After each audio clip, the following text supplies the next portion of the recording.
Welcome in, everyone, from whatever vast stretch of the plains you hail, whether the prime material, Feywild, Shadowfell, or further, to the Cloaks and Capes podcast. I'm your host, Robbie Landis, and along with me, as always, DM in crime, Kali Scales. Thanks for being here, Kali. Our guest today will be a familiar one. We welcome back Ethan, the Buff DM. Thank you so much for accepting our return invite. We now know for sure, I feel like this is confirmation that you really like us or are at least willing to tolerate us. It's one of those. No, you all are incredible. I am so happy to be back and talk some more gaming with y'all. We're happy to have you here too, but before we get into today's topic, something new that we've started doing is when we had, I think it was Catchy Cantrips on the show, we had decided to start providing a gift for our guests where we create a magic item inspired by them and then present it to you here on the show. So allow me to present to you the Spell Slam Bracers. So these are rare braces that require attunement. Whenever you make a melee attack while wearing these magic bracers, you can use a bonus action to cast a spell stored within them. So similar to a ring of spell storing, somebody can put it into the bracers, use your bonus action to then cast the spell, but unlike the ring of spell storing, you use your strength to determine the spell save DC, spell attack bonus. You get to ignore verbal and somatic components. And the best part is, and I went back and forth on whether or not I wanted to put this in there because it is, I think, a bit maybe too powerful, but it's also way come on, you're speaking cool. My language now. A bit too powerful. It's called Spell Slam. If you score a critical hit and then use this property, you get to roll a d4 and increase the spell level of the spell by that amount. So I do think that you can only put a up spell to a maximum level of 9, of course. No, I don't even think that, because I think it has to be a spell of level 1, or it has to be level 1. You can't put like too high a 1 in there. But basically, yeah, you put a level 1 magic missile, and then you hit a crit and hit a 4. Now on top of whatever you just hit them with, you're doing a level 5 magic missile. So that is so cool. Please enjoy. And if you ever use that in a campaign, please let us know how it goes. Consider it done. I'm just trying to figure out how to get it into one of my campaigns as quickly as possible. On that note, Robbie, when I eventually do play a monk for you, yes, I would like that item, please. Yes, please. As a monk? Monks don't use strength, though. Y'all use your decks. Oh, that's so true. I mean, yeah, I'm sorry. Look, monks are already annoying enough as is in some cases. Wizard. But yeah, I love the name for it. Spell Slam Bracers. That's awesome. I love that. So good. Well, I'm happy for that. As for today's subject, listeners will already know that Kali plays way too much Dungeons and Dragons and has recently branched out into DMing Legend of the Five Rings. Granted, you've DM'd different games in the past before, but generally Dungeons and Dragons. And then I had seen a TikTok that you had done, Ethan, where you had mentioned doing not just, I don't know if it was 4 games in one day. I know that you DM a bunch of games, but within a week, 4 different systems as well. And I've recently been dealing with a new group and 2 new players who hadn't really figured out, I think, what they enjoy about D&D yet. But I've been having to sort of switch around my style a little bit. And so what we wanted to talk about here today was, as a DM, at least professionally, maybe, when it comes to personal stuff, you can be a little bit more flexible with just, if they don't mesh, you can leave the table type deal.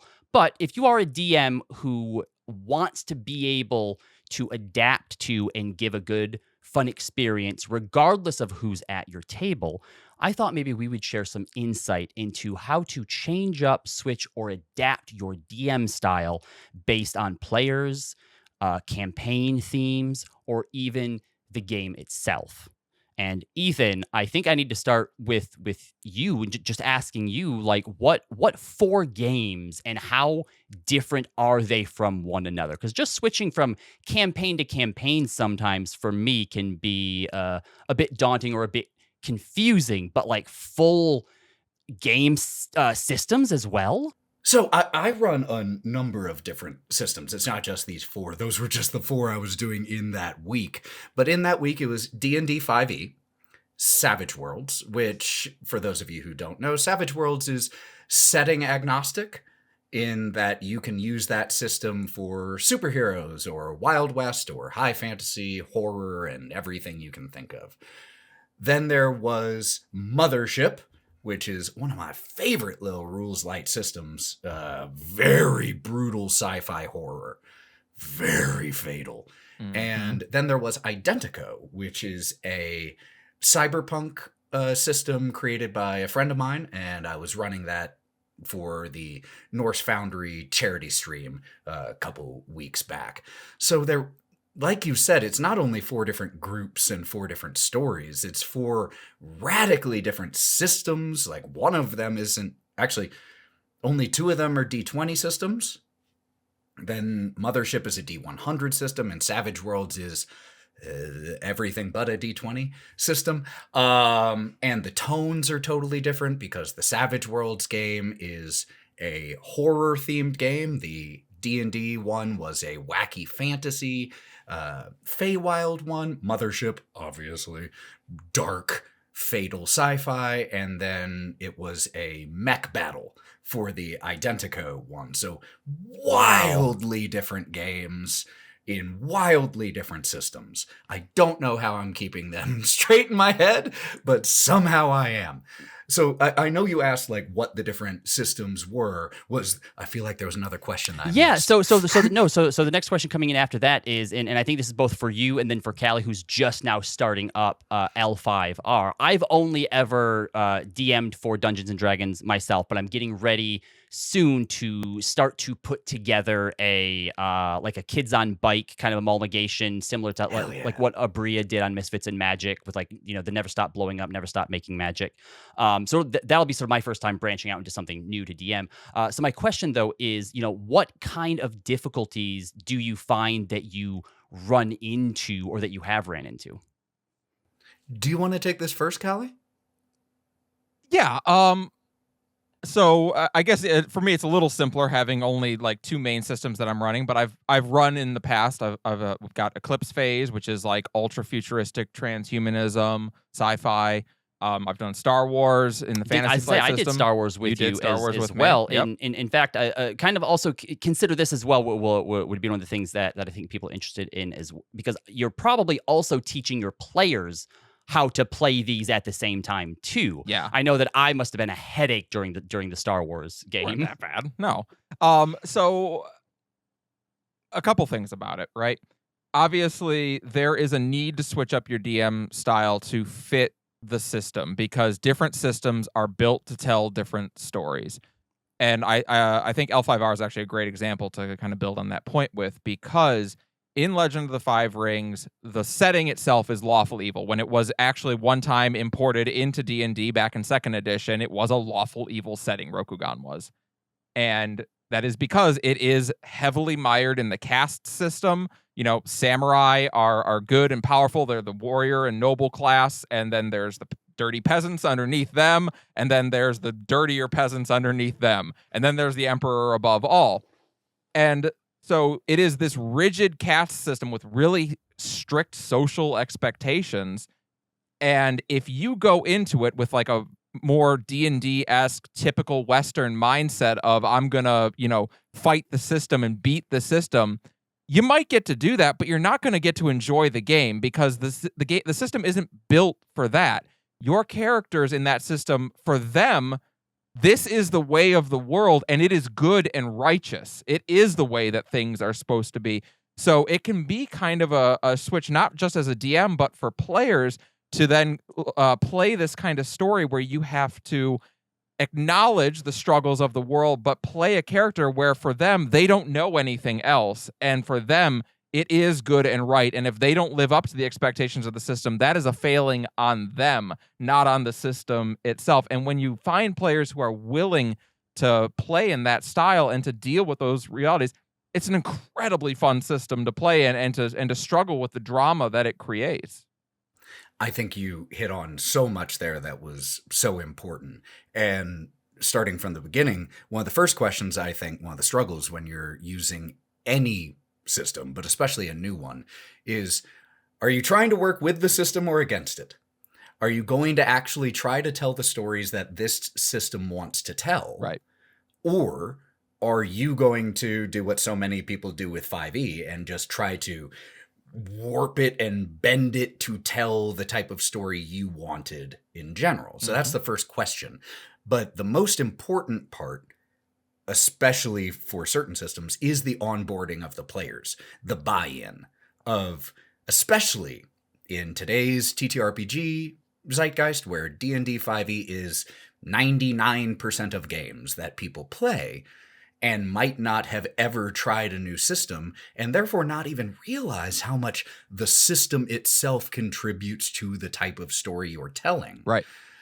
Like, again, I'm going to focus on D&D and Mothership because they are, in terms of the ones I talked about, the most polar opposites in terms of the way the game is played and the types of story it wants to play. A lot of people coming from D&D, it's a power fantasy. It's a hero's story. And most of the time, the heroes are going to win and make it out. Whereas in Mothership, at the top of the character sheet, it has something that says high score. That's for how many sessions that character lived. The average is 4 in an ongoing campaign. Yeah. The average Mothership character lasts that long. It is entirely possible for a character to go from full health to dead in a single hit. Yep. Entirely. And so you need to, for certain systems especially, you really need that player buy-in. Because like Kali was saying, if you don't have that, you're not going to be able to experience the system to its full extent because you aren't using it for what it was designed for. Do. Right. Right. And Ethan, I agree. Like when they made L5R, they had this idea for this hyper social game that was all about the social mores and norms of some weird hybrid of like 3 different eras of feudal Japan. And like, just like Mothership, L5R is an incredibly deadly game. If you go into combat, there is a good chance you're not coming out of combat because often, just like in real life, whoever lands a hit first usually wins the sword fight because you don't often survive getting your chest cut open. It just doesn't work that way. And so when I was sitting down with my players who are coming into this L5R game, I just said, yes, we're going to do a game where we're going to be at Winter Court. That doesn't mean you can't build a Bushi, a warrior, but know that you might only have in these, 8 to 10 sessions that we're going to play for a shorter campaign, you might only have 1 to 2 chances to actually fight. Because if I give you any more than that, you're unlikely to come out of it alive. Like, that's likely just going to be it for your character. And so, like, in those situations with D&D versus Mothership, or heroic power fantasy versus high lethality, or a more grounded game, you are going to have to change your GMing style a little bit, because when we're telling a heroic power fantasy, we as DMs or GMs make some decisions that make the story bend that direction. Like when the players make certain requests, like, hey, can I do this? Or can I try this? The rule of cool and all of that. Sure, that sounds awesome. Let's do that. Nope, not in Mothership. Not in these highly fatal or grounded ones. Not that they can't try things. Right. But like, these are normal people. These are normal human beings. Right. And like, can I try to talk to the monster to make it not attack us? Not really. I mean, you can. Not really. But it's just going to eat you. Yeah, so like, yes, you can try, and I'm telling you right now it will fail. You'll end up being one of those guys on TikTok that says that they could take out a gorilla by emoting to it, right? By showing emotion and vulnerability, and then when it least expects it, garrote.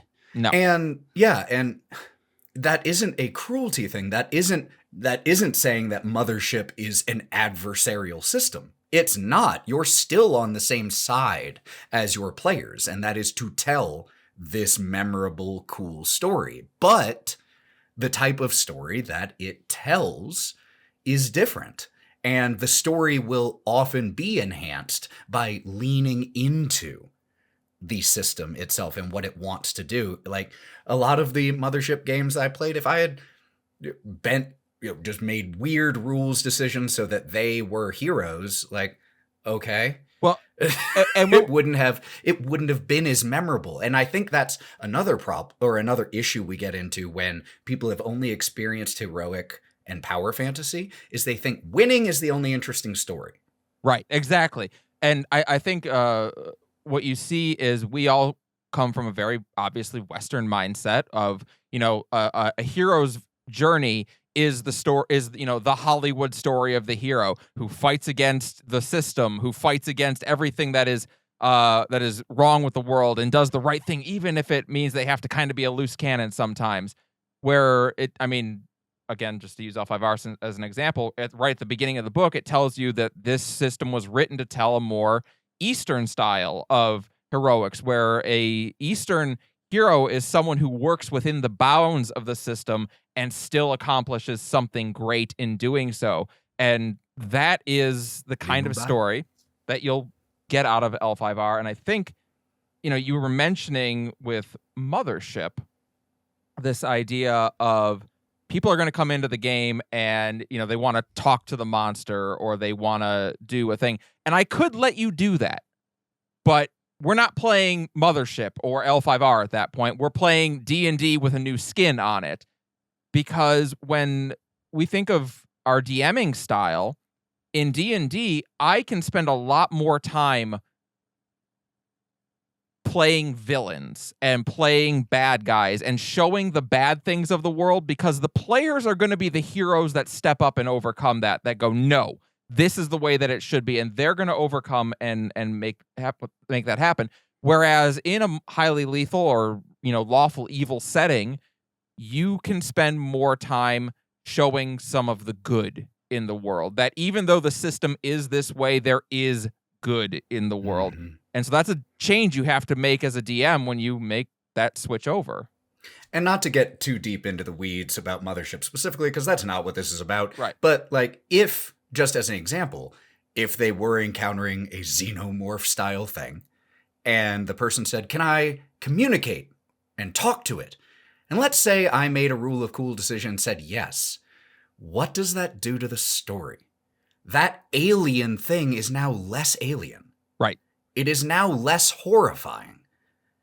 Because there is something horrifying in the pure hunter, something that is so foreign that there is no possibility of communication because it has no ability to do so or interest in doing so. Yep. And so when you make those decisions, you do fundamentally change the tone of the story you're telling. But that's why it's so important to have session zeros and ask things like, what type of story do we want to tell? Yeah. Because if I do try to force happy-go-lucky players into Mothership, we're not going to have a good time. Yeah. We're just not. It's not going to work. If your group is playing the Guardians of the Galaxy, pick a different system. Because there are plenty of systems for that. You can play Eclipse Phase and run that just fine. You could do that in Cyberpunk, and it would be fun.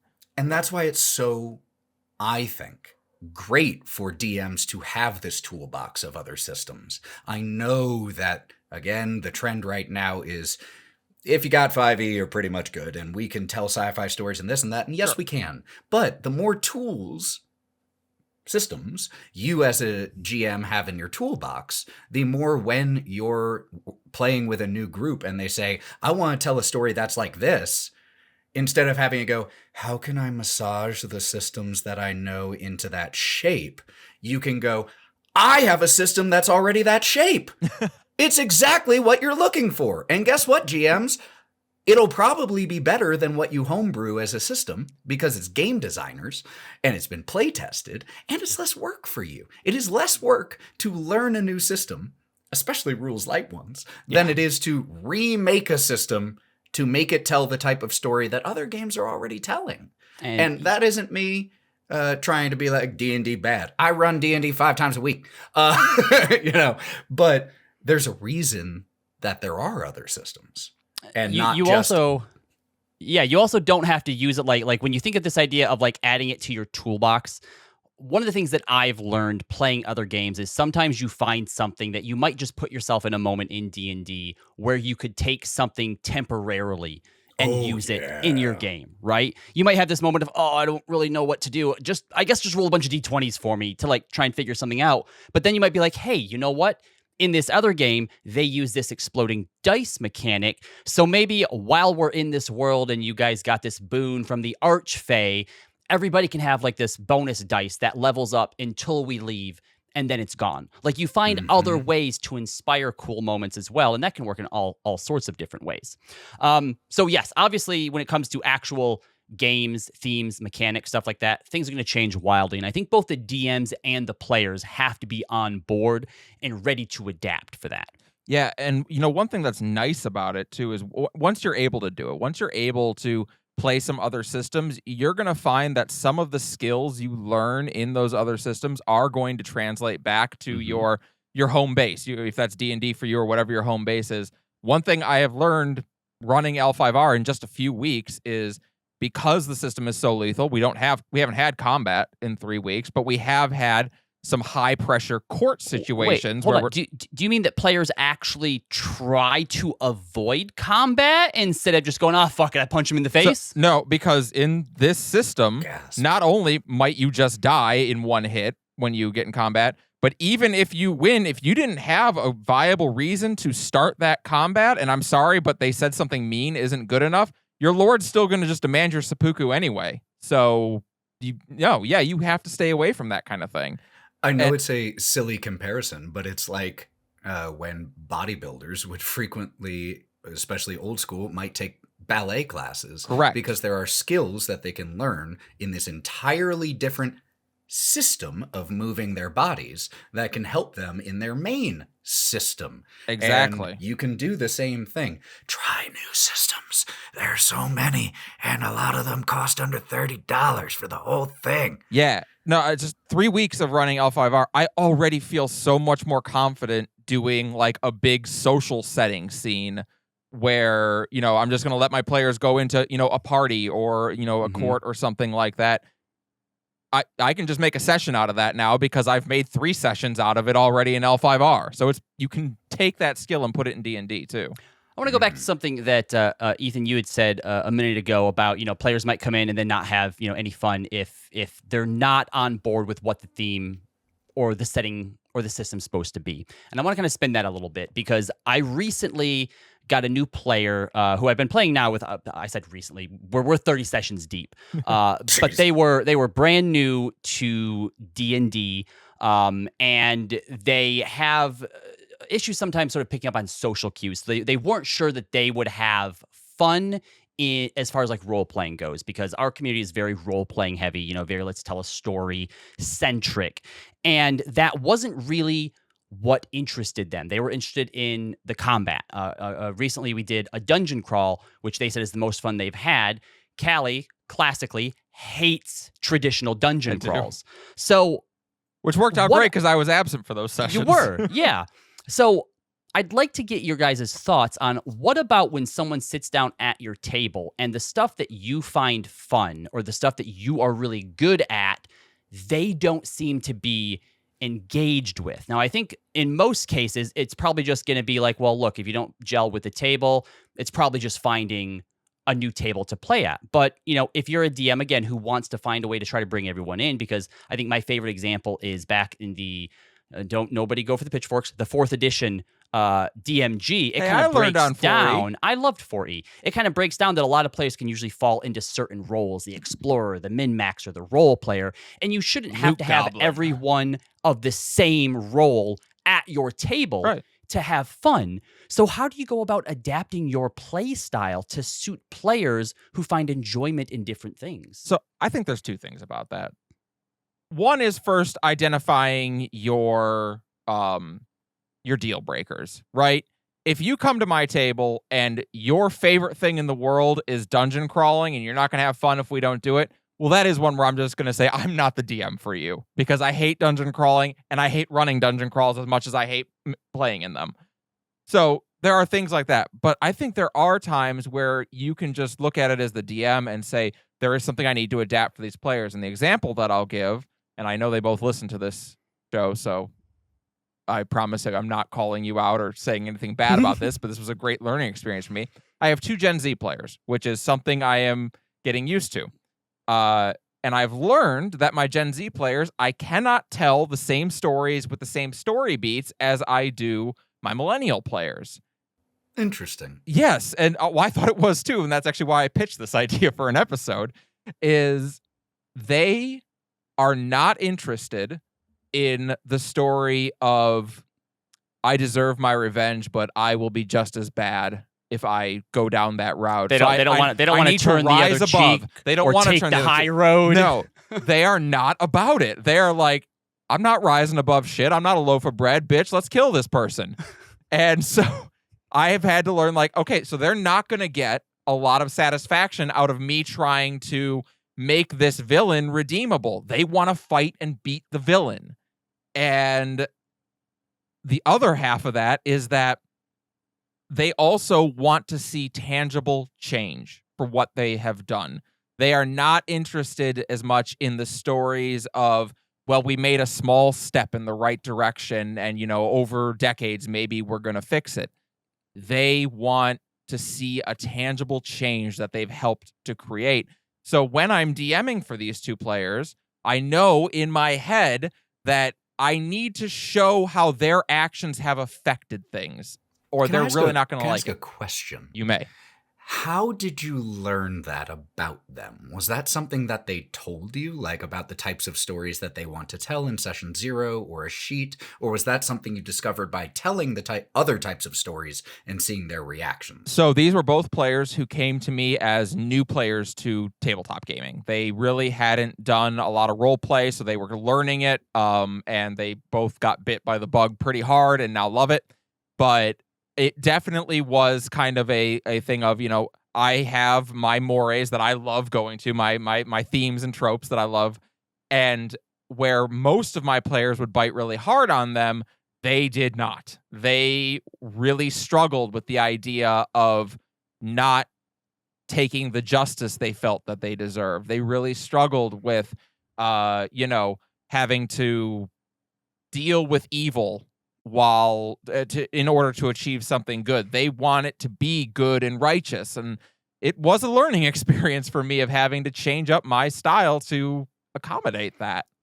I cannot stress enough to dungeon masters and players alike, especially if you're new to playing with one another, that you should be talking after sessions, talking between them. Like, you know, we talk about things like stars and wishes, you know, all the time. And I am constantly reminding my players, hey, please send me your stars and wishes. And sometimes that might just be a matter of, you know, we forget, or some people might honestly think like, oh, that's not that big a deal. But it really honestly is. I had my player who has been doing more role playing after our session 2 weeks ago sent me a message and said, I actually had a lot of fun role-playing today. And so I got to ask them, why? Tell me why. Tell me why you had fun. What changed at this time? Because whatever it was, if it's something I can help affect, then we can make it happen more often. So like players, I'm telling you right now, I'm begging you, if something in your game is fun, tell your DM, because whatever they did to make it happen, they need to know so they can replicate it for you in future sessions.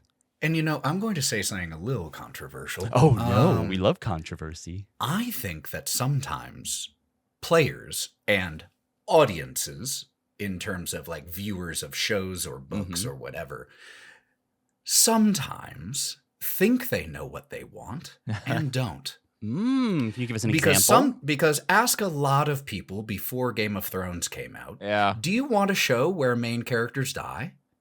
Nope. And they would say no. And they ate it the fuck up. And they're still watching another big show where that may have happened, so that I don't drop specific spoilers. And I've encountered the same thing with players who are like, you know, I'm not really big on the idea of PC death.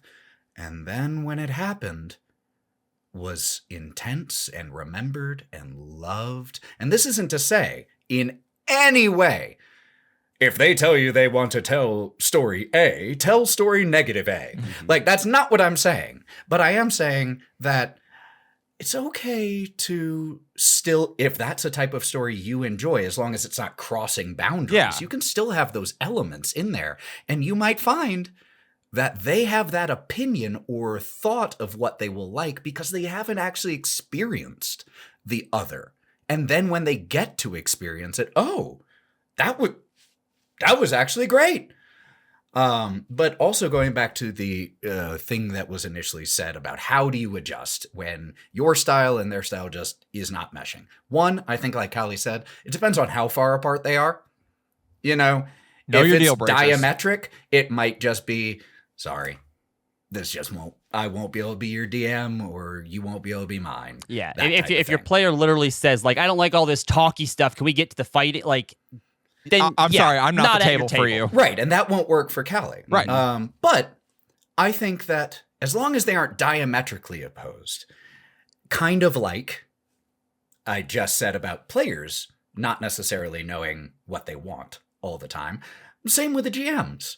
We might think, I don't like telling a social drama of like upper crust nobility. I thought that, and then I told a one-shot of it, and it was a lot of fun. Finding that joy still in the different styles, still finding what you like. Like, let's say you are a DM who loves running dungeon crawls, and you've got one player who loves dungeon crawls, and a few others who aren't fans.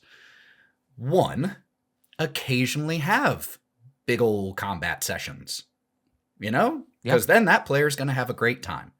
So that's one. Two, find the things that you like about dungeon crawls. Is it the room design, the monsters, the traps, the treasure, what is it that you enjoy? What elements, and how can we bring those elements into a different story so you are still enjoying the process while telling the type of story that they want? Like for me, I love doing character voices. It's not a make or break, but so let's say I'm someone who loves to do role play heavy, hypothetically, and someone wants to play a dungeon crawl, and I might miss the NPCs.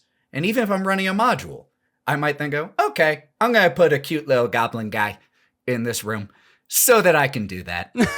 And there, you found your joy. Somewhere. You found your joy. And now Gezik the Goblin is going to be accompanying them for the rest of this journey so that I can still have fun doing that, and they still get to have their dungeon crawl.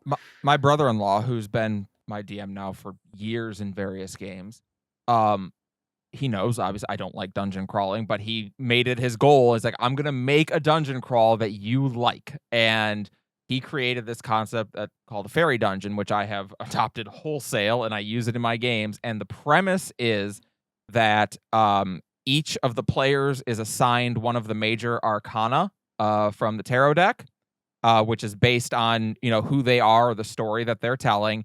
And then each room in the fairy dungeon is one of these major arcana, and it might be a room with a puzzle in it, it might be a room with a fight in it, it might be a room with a social thing, but each of them is specifically tailored to the player's characters and deals with that, and it's so super fun.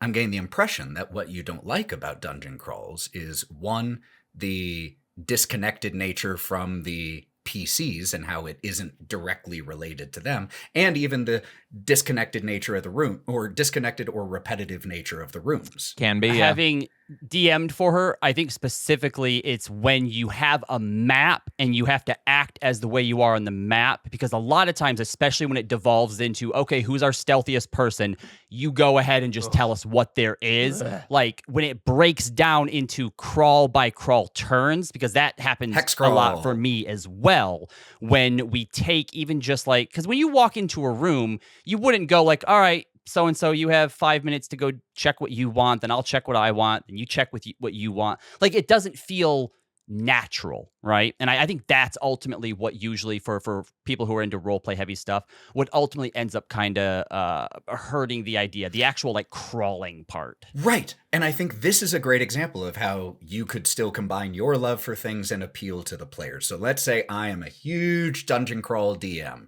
and I want to run for Kali. And you're trying to talk me into playing Waterdeep with you. I'm trying really hard, but I know that what she doesn't like is like that procedural element of it. But what is a dungeon? What is a dungeon crawl except a series of connected, physically, rooms? Yep.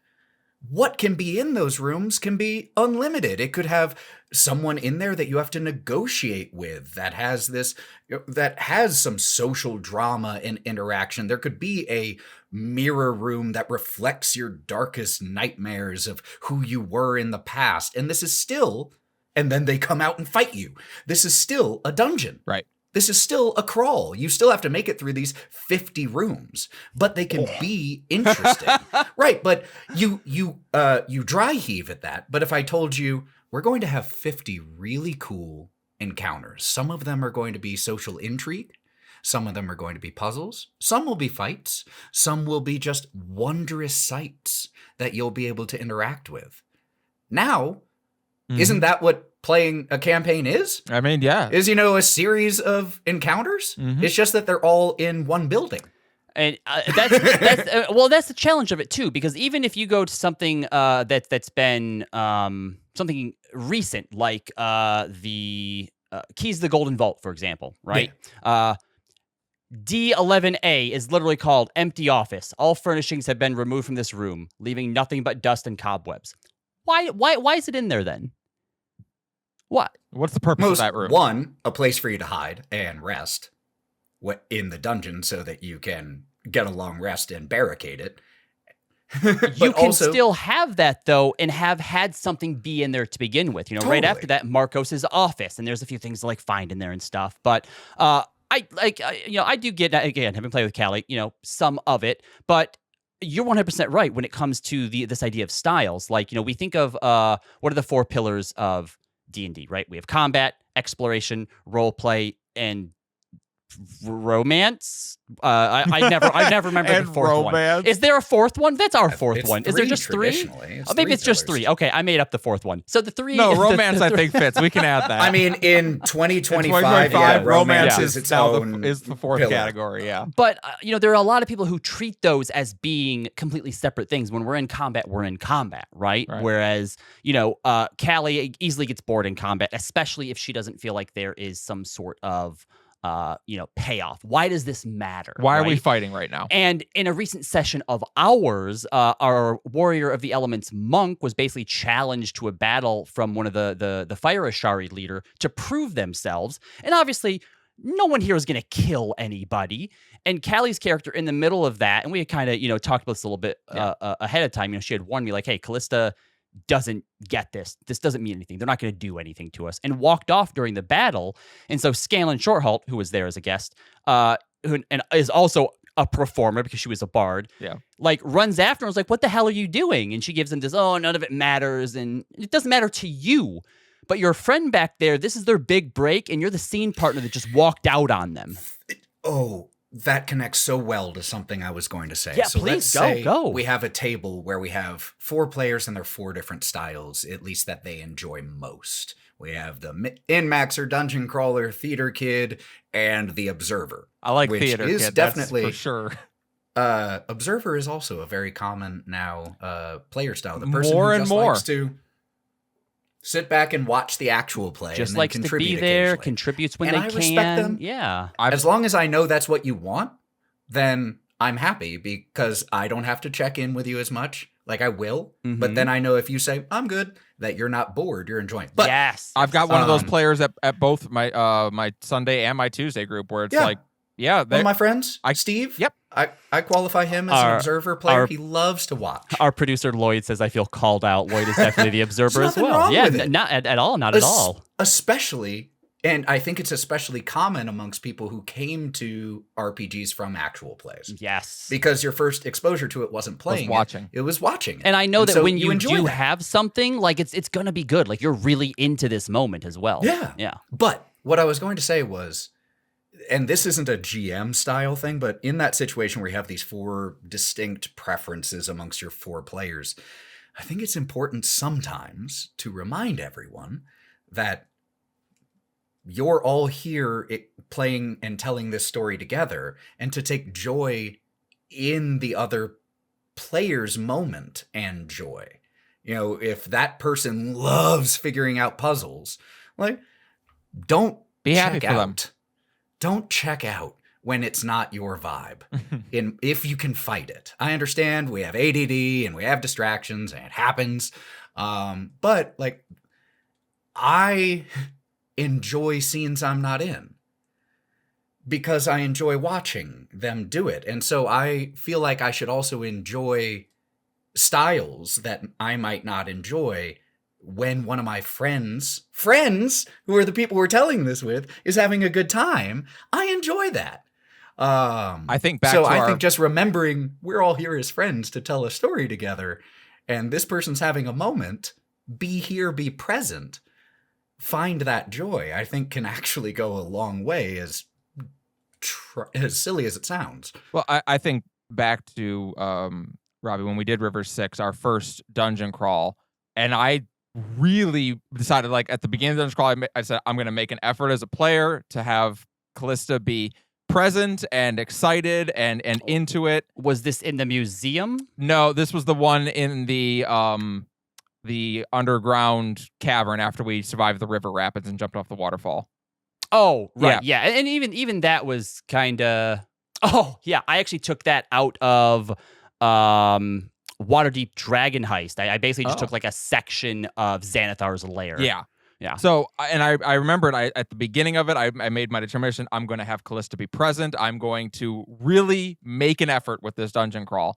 And I did pretty good until like I think it was like the last two rooms where my brain literally was just like, I'm done. I can't do anymore. Yeah. The other thing that I try to do in those situations too is I only try to bring in the map when like it's required, so that way people don't feel like bogged down or like connected to, they're over in that corner and I'm in this corner, so I guess I can't talk right now because I'm not there. Oh, great job figuring out your party and knowing that having those maps out will possibly have a negative impact on certain players. Because some people work really well with the map, but some people see the map come up and go, oh, time to switch mindsets into this. It's like I mentioned earlier, running these fairy dungeons, and what I love about them is because they are, fey in nature. The rooms don't have to make any sense. They can be something utterly insane. So always when I make one of the rooms is like built out of a different IP. Like we had one where they showed up in Rapture during BioShock, and they literally showed up in a room and they saw a little sister there. Wild. And then a big daddy and a big sister showed up to try and save her, and they had to fight a big daddy and a big sister, which was awesome. I've had one where they went into Final Fantasy 14 and did something during that, because I have a lot of 14 players in my groups. Recently I had one where they showed up in Arcane and got to meet Vi and Caitlin. Like, I love the idea of fairy dungeons because, one of your rooms can just be something utterly insane. In Call the Netherdeep, we had one player who was from a Spelljammer, and their flaw that they roll for themselves is that they have a trauma and a fear of vampirates, which are a stupid creature from Spelljammer. But when we did the fairy dungeon, you better believe that one of the rooms took us up into space, and they got to meet a GIF, and they were being attacked by vampirates, and we had to deal with that. And like, I just think that's interesting. You can do that especially if you're talking like D&D and Forgotten Realms, a highly magical setting. You can do that in any dungeon. Dungeon of the Mad Mage. It's mage. It's magic. Yep. I just did one where they were on in Savage Worlds, where they were on a train that was a bit of a spectral, weird train, and every car was a different, vastly different experience. Yeah, I'll do you one better. Kali's character, because she had to go on vacation for a few weeks, got sucked into a book of fairy tales. The party had to go in and save her, and every time they flipped the page, the world that they were in physically changed to like show or reference a different story. I was also playing Hades at the time, so it turned out that she died in that book like 500 times and is a little traumatized. And I think, like, on the topic of just making sure player and GM style align, session 0. This is hugely important. Yes. This is why I love to come to groups and have, hey, here are 5 games I'm interested in running. Vote. Do ranked choice voting, and then we'll take the top 2 and we'll vote between those. And then we make sure that is, if the group hates dungeon crawls and one of them was Dungeon of the Mad Mage, then we won't do that. And discussing what players want out of games, like, hey, what percentage of your average session do you want to be combat? What percentage of your average session do you want to be this? And if you have those very mixed groups, because yes, there is exploration as a pillar, but let's be honest, most people really fall into social interaction or combat. Most people. I have one player who really prefers exploration, but most people fall into those, and they don't have to be one or the other. Yeah, it's not mutually exclusive. Exactly. The three most important questions that I asked during my session zeros to sort of help with this, and that play that I talked about earlier too, we went in knowing like, hey, I'm just going to try this out and see if I enjoy it. And if after 4 sessions they were like, it's not for me, or at least this table's not for me, like that's fine too. The first thing I ask is, what's the thing that you love most about tabletop RPGs? What do you find most rewarding about tabletop RPGs? And then the 4 aspects of play: combat, exploration, puzzles, and role play. Which of these excites you the most? Like, you can rank them if you want. And are there any that you aren't interested in at all? And that helps to sort of create a pie graph of what I need to hit every so often to keep you engaged. That is one of the things. Those are almost the exact questions that I ask my paid games every time. Yep. I don't ask my other games much anymore because I know them. Yep. I know them pretty well. All of my groups, but I'll ask those exact same questions because I think that can help avoid a lot of less than satisfactory results, shall we say?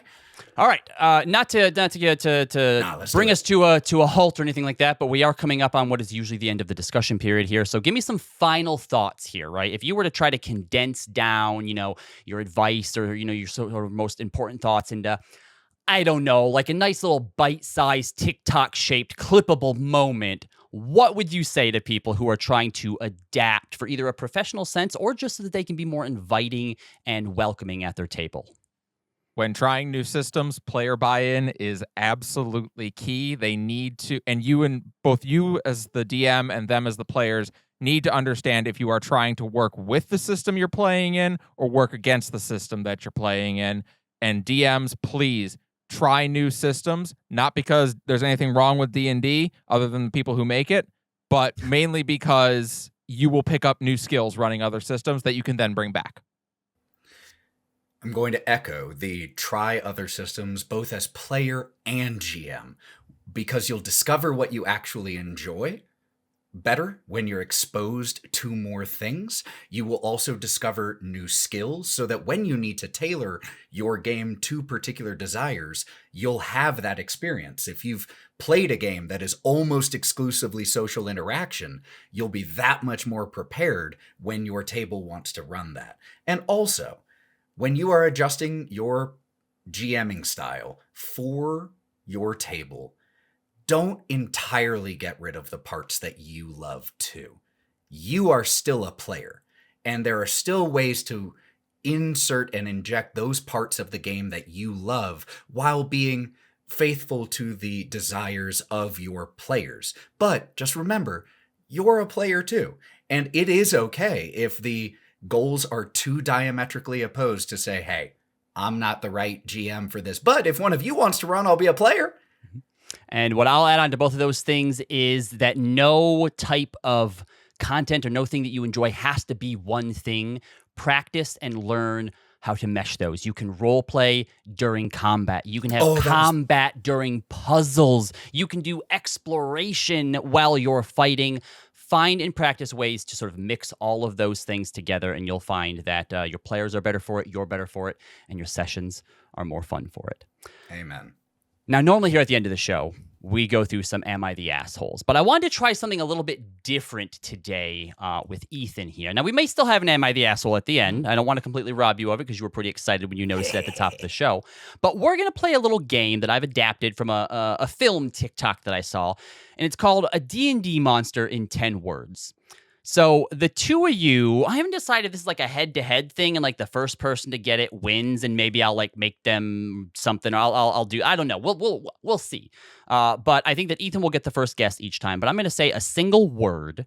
You're going to try to guess what the monster is, and you will get up to 10 words. And hopefully by the end, obviously, look, the first one you're going to hate me for. The first few you might hate me for, but you'll get a better idea as we go along. All right. So we have, All right. All right. So do we just call it out when we taking device? I will know give you the word, and then Ethan can take a guess. You can take a guess. If the two of you want to maybe, do some talking back and forth, like that's fine too. Some strategizing. But your first word is treasure. And I am putting these in the outline so you can visually, reference all of them. But your first word is treasure. Mimic? treasure and mimic is what comes to mind. You know what? That is a good guess, but it's not correct. And I guess this okay. next one probably would have given it to you. Legs. Oh, treasure and legs. Okay. Dragon. Another good one. Incorrect. Treasure and legs, and it's not dragon. Hmm. Okay. I mean, I have some thoughts, but I need a third. All right. I'm Yeah. passing Yep. on That's this one. fine. You can pass. That's no problem. Teeth. Not dragon. Okay. Not dragon. It's Okay. not dragon. Nope. Sorry. All right. Treasure, legs, and teeth. Boy, it does sound like a mimic. This is how I feel though when I'm following these TikToks and they're doing like a film, because they'll just give it like the first three. You're like, it could still be that film that I guessed the first time. Which isn't right. Oh man. Pass. I got nothing.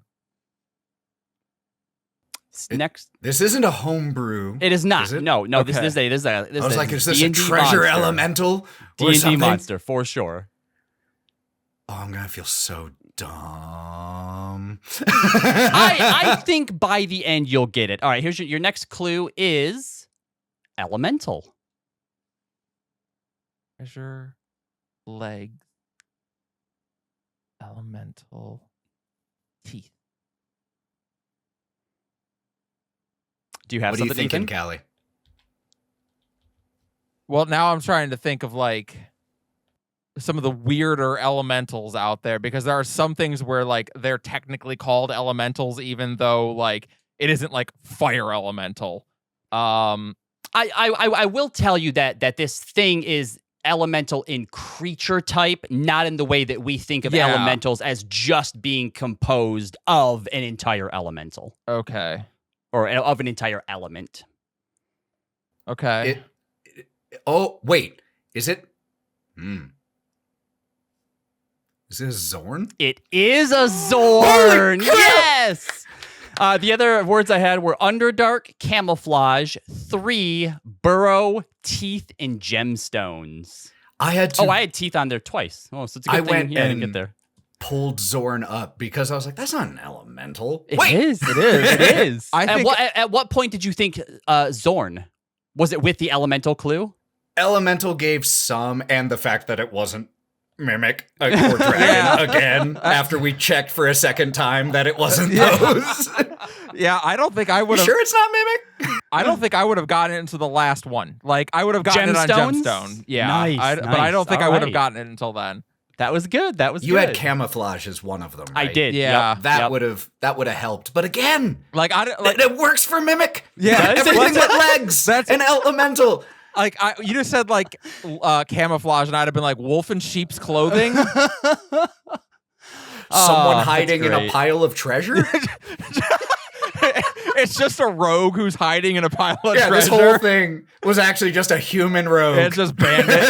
If he's a Genasi, they also hit the elemental type. Yeah, as there you well. go. Yeah, it's a Genasi rogue.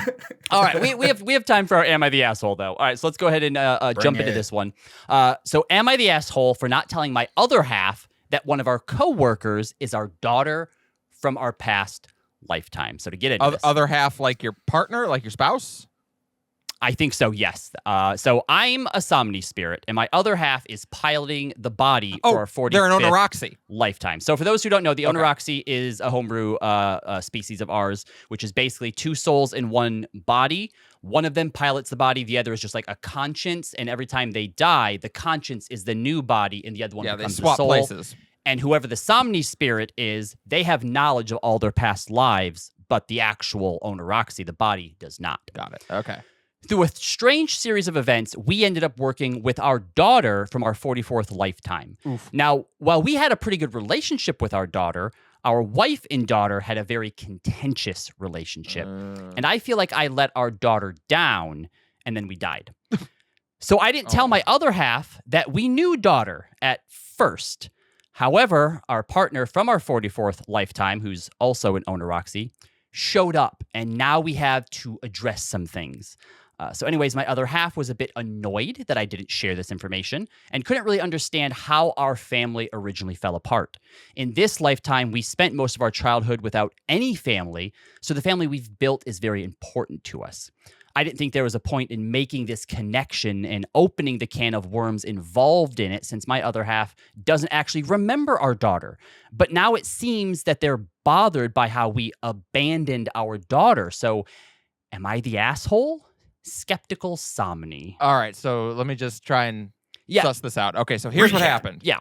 Give us a too long didn't read. Yeah, okay, so the Somni spirit is who has memories of all their lifetimes, has realized that the person who is currently in charge of the body is now working with her daughter from her prior lifetime, and chose not to tell her that they know each other, that connection exists. The reason they didn't tell them is because they don't remember anyway. Yeah, so why open up that whole can of worms and also bring up the trauma of how we failed them in that lifetime? Got it.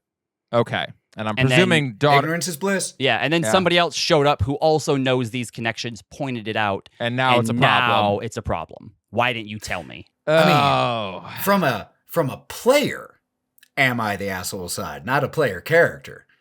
Why are you holding back on this juicy role play? So, come on. What's great about this role play wise is it's the same person. It would be the same. The other, you usually normally the Onaroxi plays themselves and then kind of shares the Somni with the DM. Wait.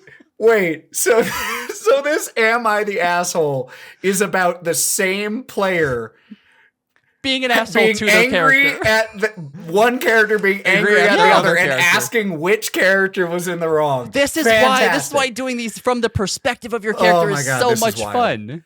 First of all, I think Onaroxi is my favorite thing I've ever created. I absolutely love them. Thank you, Keith Baker, for creating the Kalishtar and inspiring them. Which, by the way, the Onaroxi and the expanded edition of them is all free on our Patreon right now. You can go and pick that up without having to dedicate anything to us whatsoever. You can just go and grab it. But you can if you want, and we'd like it if you did. We would, yes. But yes, so is this consciousness, conscience of this Onaroxi the asshole for not saying like, hey, that used to be your daughter in a different life? I mean, it sounds to me like what our brains constantly do as self-defense mechanisms, and that is block things out. Some things we block out for our own strength because in that moment it is going to be nothing but a distraction and a problem. And that is true for blocking out memories or blocking out like our attenuation and what we're focused on at that moment. So I don't know. I think that was probably smart. You know what? I think I'm going to agree. I'm going to say that you're not the asshole. And something that I want to, I think, remind everybody out there, even outside of the game, is that whether something you do is right or wrong is not incumbent upon how it is received. I remember, and I don't recall all of it, but I just remember reading a story of when a parent was mad at or like disciplining a child for something, and during it said, hey, just because I'm angry right now, or just because you did something that you regret, or blah blah blah, whatever, doesn't mean that I don't still love you. And you're going to make mistakes in your life, and what is important isn't like the mistake itself, but how you react to the mistake. You were trying to protect them. And unfortunately, you, as the Somni, there's no way that you can ask them, is this a thing you'd like to know? Without letting them know. Without letting them know. So you had to take that risk. And as the Somni, it is your job to help them in this sort of way. So unfortunately, they did want to know they're mad at you. That's something you're just going to have to deal with now. But had you told them and it created trouble and then they were like, oh, I didn't want to know, you're still dealing with it. But it doesn't mean that you're the asshole for it. I mean, this kind of sounds like one of the points of this whole two consciousness, one body thing is that you have the mind which can make decisions and say, nope, we're not attending to that right now. No. That is the We're drama. gonna let the body keep rolling. Yep. Yeah. I'm going to abstain because, full disclosure, I was the DM in this case. No, you're a host here. Asshole or not the asshole. No assholes here You're is literally one of the calling. options. You're literally. It's the same player, okay? They're the asshole one way or another. Yeah, but I was the DM playing the Somni in that moment. But you didn't submit this, did you? No, I didn't. The player God, why submitted is- this as sorry. as themselves, which is great. I love that. Okay, so you made the decision. I did, yeah. Oh, so now I'm calling you not the asshole. Yeah, I'm changing which I my really answer. appreciate, by the I'm way. changing the answer. I think And that the you Somni made- is I'm pretty sure this absolutely the player asshole. was You made the hoping you decision. two would call me an asshole. for my You made the choice. decision to have the partner show up. I and did. I love you for that. I did. I definitely had the partner. Time to show point force it out. this issue. Yeah. Yep, I did do that. All Which right. is how you do that sometimes. Like, oh, the player is avoiding this roleplay situation. Force the issue. Well, if Muhammad won't come to the mountain. yeah. Ethan, as always, thank you so much for joining us today. It's Thank an absolute you. pleasure to have you on the show. The floor is yours. If there's anything that you'd want to plug, if there's anything you want people to check out, let people know where they can find you, how to interact with you. Yeah. So I am the forever DM on our Narrative Play podcast, Go Buff Yourself. You can listen to that anywhere. We have a very exciting upcoming 12 to 16 episode project. It's going to be my most 18 only, because this is going to be bad. It's called Lords of Sin. They are 2 sessions into playing, and they have already destabilized the largest government on the planet. You can also find my D&D and TTRPG thoughts and musings and topics on the Buff DM anywhere that you may look for me, though I'm most active on that account on TikTok. So yeah, I am also half of Thousand Faces cosplay. If you're into cosplay, I'm all over the place doing weird stuff. I'm just weird. All right. And as for us, this isn't your first time listening. You know what we're all about. But if this is your first time here, besides the podcast, we also do a ton of homebrew over at our Patreon, which currently includes 900 plus items, 13 subclasses, and 2 species. We just released the Mulzari. And if you've ever wondered, what if a tiefling and an Asimar? That's what the Mulzari are. One of my favorite things in sort of lore around tieflings and Asimar is that they're, besides just like, 2 Asimars going at it, or like a tiefling and somebody else produces it, that you could have, 2 elves that have a tiefling or an Asimar if there is some sort of celestial or infernal influence somewhere in the family line. And so we thought, but what if it's both of them? What happens? And that is the Mulzari, both celestial and infernal. So go and check that out. You can find us on Threads, Blue Sky, TikTok. So go and look for us. And as always, as well, please leave a rating on this podcast, or a review if whatever the platform is allows it. Otherwise, everyone, thank you so much for tuning in. Thank you so much for listening, for downloading. We'll see you next time.